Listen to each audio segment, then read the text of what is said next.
আমরা বাধ্য হয়ে সেনাবাহিনীকে আমরা এই পিসফুল অ্যাটমসফিয়ার তৈরি করার জন্য তাদের সহযোগিতা চেয়েছি। সেনাবাহিনী এখন দেখছেন কাজ করছে। আমরা মনে করি খুব শীঘ্রই আমরা এই অবস্থা থেকে পরিত্রাণ পাব। এইগুলি আমি আগেই বলেছি, এগুলি ছাত্রদের আন্দোলনের ফাঁকে ছাত্রদেরকে মিসগাইড করে যে ঘটনাগুলি ঘটিয়েছে, যেই হত্যাকাণ্ডগুলি ঘটিয়েছে, যারা মৃত্যুবরণ করেছেন এদেরও অনেকেই আমরা দেখেছি। এরা সাধারণ মানুষ।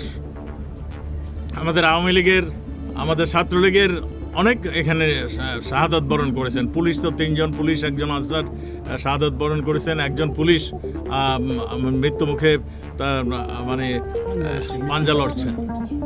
আপনারা এই বিভৎস দৃশ্যটা দেখেছেন। আমাদের এক পুলিশ সদস্যকে মেরে তারপর তাকে ঝুলিয়ে রেখেছেন।